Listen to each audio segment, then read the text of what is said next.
Prince Harry and Meghan Markle aren't just cutting back on spending. They're watching their perfect life fall apart right in front of them. From their $14 million house in Montecito to flying on private jets with Elton John, their fairy tale is breaking apart fast. Behind closed doors, people are whispering what the news is just now starting to report.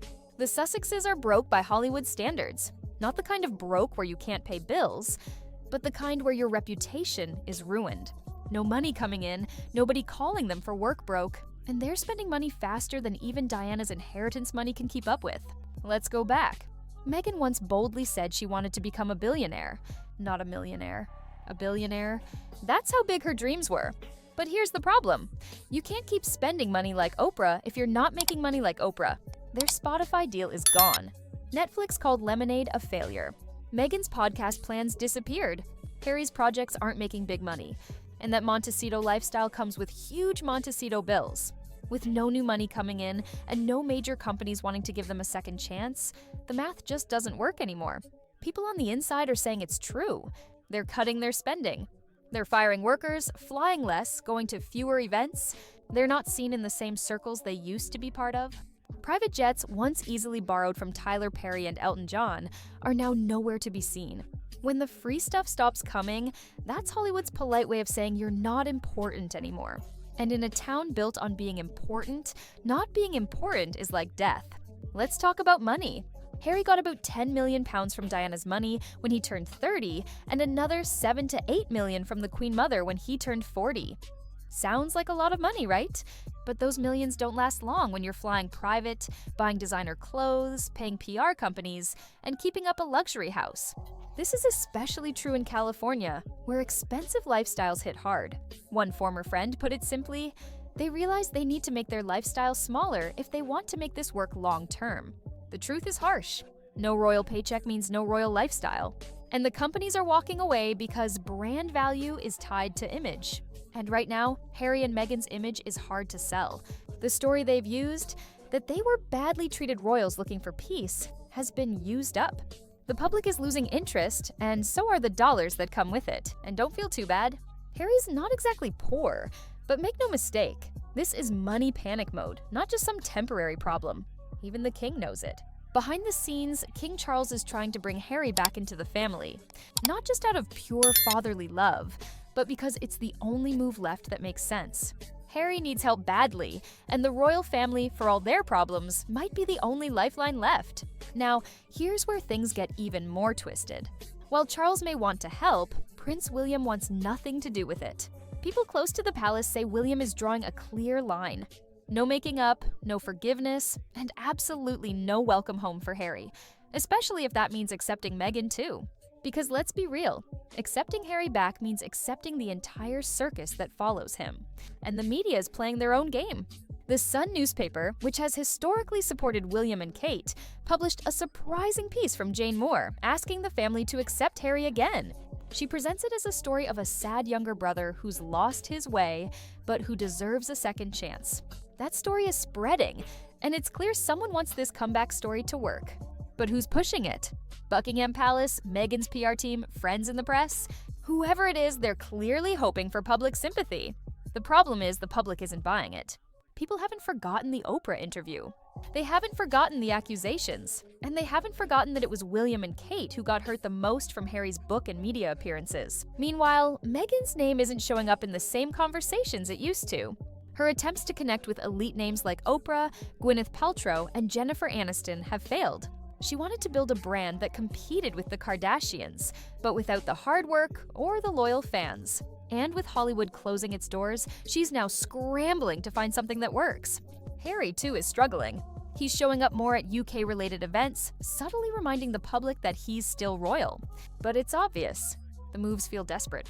And his inner circle is getting smaller. One by one, former friends are stepping back. His longtime mentor, Edward Lane Fox, quietly left the Invictus Games Board, an organization Harry started and was deeply proud of. It wasn't a loud exit, but it was a loud message, and he wasn't alone. Other close friends also left, leaving behind questions that no one seems eager to answer. That's where we'll pause, because while the cracks are already deep, the second part of this money downfall and the royal power fight brewing behind the scenes is where it really gets messy. The walls are closing in, and Harry's next moves are starting to look like the flailing of someone who knows time is running out.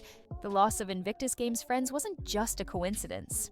It was the clearest sign yet that even those closest to him are losing confidence. Edward Lane Fox wasn't some unimportant person. He was Harry's right-hand man for years. The one person many believed could steer him back to royal importance. If he's walking away, it says more than any headline ever could. And he's not alone. Other trustees and former military veterans who once supported Harry's mission are stepping aside quietly. Publicly, the story is that their time simply ended. Privately, people on the inside are whispering something else entirely.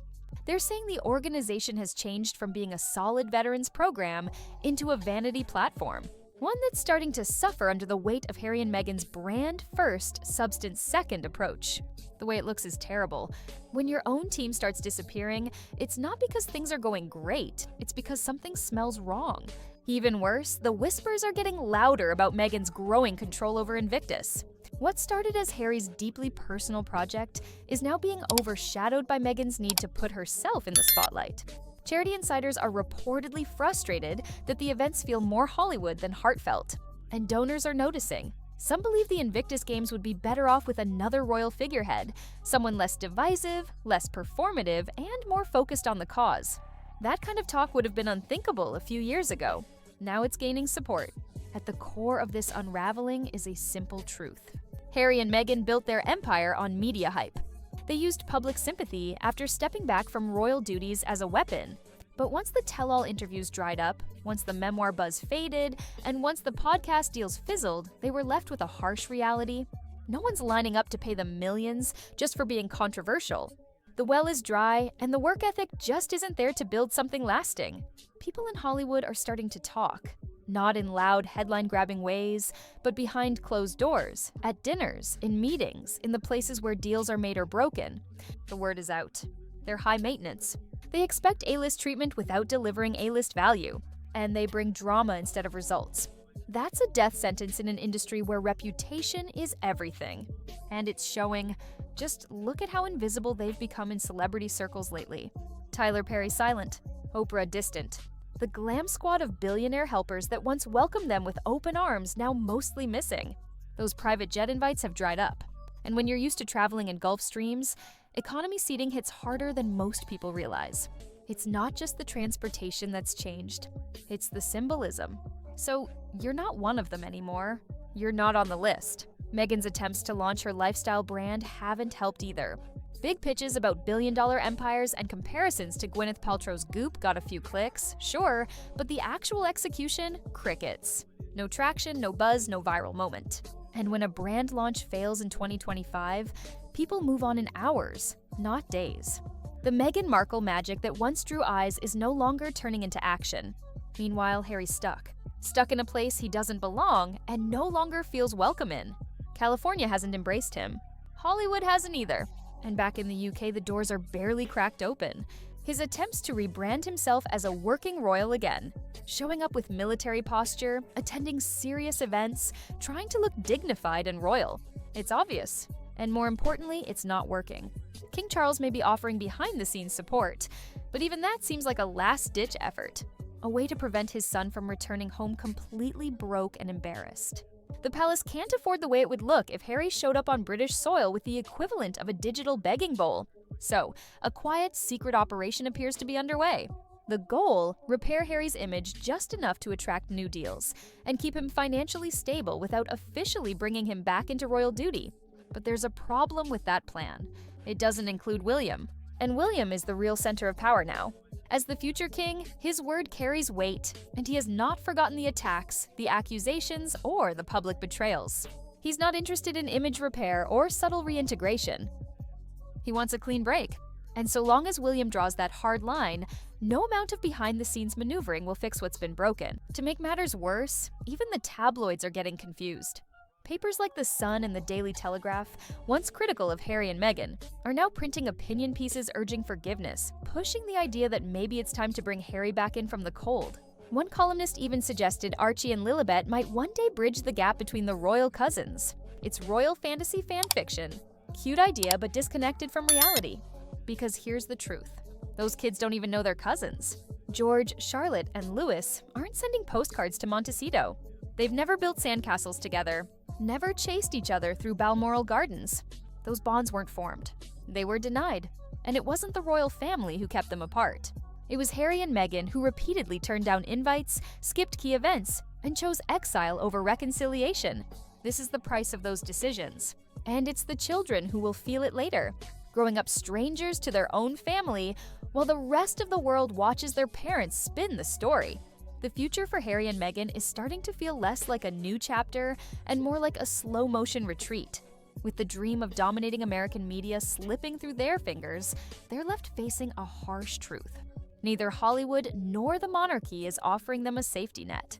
That Montecito estate, once the crown jewel of their independence, is now a looming expense they can barely justify. The walls aren't just closing in financially. They're closing in socially, professionally, and emotionally. Meghan is reportedly scrambling behind the scenes to rebrand yet again. She's tried activist, duchess, producer, podcaster, entrepreneur, and lifestyle guru. Nothing has stuck. The audiences are tired, the media is cautious, and even her inner circle seems to be shrinking. The glow that once made her a magazine cover staple has dimmed. And in an industry that thrives on fresh, headline-grabbing importance, her moment has passed. People who once bent over backwards to accommodate her now avoid eye contact at events. One source put it bluntly: she overestimated her power and underestimated the industry. And when the charm wears off, there's nothing left but results. And results are what she hasn't delivered. The streaming deals, the production partnerships, they all came with expectations that were never met. Harry, meanwhile, is caught in an identity crisis. He's not a working royal, but he's not a celebrity either. He tried to be both and ended up landing in a no-man's land where nobody really knows what to do with him. His brand, once built on bravery and brotherhood, has become muddled with contradictions. He speaks of privacy, but signs multi-million-dollar content deals. He champions mental health while publicly trashing his family. The audience that once admired him is now confused, frustrated, or worse, indifferent. The Invictus Games, once his pride, are now at risk of being taken from him entirely. With his most trusted allies stepping away and rumors of internal problems swirling, the charity that once gave him purpose is beginning to look like a liability. There's growing pressure to replace him with a less polarizing figure, someone who can restore focus to the athletes instead of bringing drama and headlines. If that happens, it's not just a reputation blow, it's a personal one. It would be a sign that even his legacy work is being dismantled. And then there's the royal wildcard King Charles. Behind the scenes, he's reportedly working to soften Harry's fall, not out of strategic brilliance, but out of fatherly concern. Charles doesn't want to see his son return to the UK as a public failure, begging for support. But even he knows there are limits. There's only so much spin you can put on a downward spiral. The public isn't calling for Harry's redemption, and the monarchy isn't designed for second chances. It's designed for stability. That's why Charles is walking a tightrope. If he brings Harry back too much, he risks alienating William, the cornerstone of the next generation. But if he leaves Harry out in the cold, he watches his son's life and image implode further, dragging the family name along with it. It's a lose-lose situation, and the king knows it. The tabloids are doing their part to push the redemption arc, but their sudden shift in tone hasn't gone unnoticed. It feels orchestrated. The same outlets that once shredded Harry are now calling for reconciliation, subtly reframing him as a misunderstood outcast instead of an aggressive disruptor. The narrative is being massaged, repackaged for public consumption, but audiences are smarter now. They remember the headlines, the interviews, the memoirs. They remember the betrayals, and they haven't forgotten what Harry and Meghan chose to walk away, to torch bridges, to go global with their grievances. Those choices can't be undone just because things got difficult. You can't rewind the tape when you've already sold the rights to your version of the story. That's what makes a full-scale royal reintegration nearly impossible. The damage isn't just public, it's personal, and the royal family is notoriously slow to forgive. As for Archie and Lilibet, they're being dragged into narratives they had no part in creating. Writers and columnists are already fantasizing about royal cousin reunions, balcony photos, and some future where the kids heal a broken dynasty. But that future doesn't exist in real terms. Those children are being raised as Americans, detached from royal traditions and relationships. Whatever royal DNA they carry means little when they've never even had tea at Balmoral or joined the family for Christmas at Sandringham. They're not part of the institution. They're products of its rejection. And while the public may one day be curious about their lives, that curiosity won't come with open arms. It'll come with scrutiny, with expectations they never asked for, and with headlines shaped by decisions made long before they were old enough to understand any of it. This is the fallout. A royal rebellion that was supposed to lead to freedom, success, and reinvention has left behind isolation, dwindling options, and a future held together by hope rather than strategy. There's no grand master plan anymore, just a string of last resorts. The brand is broken. The trust is gone.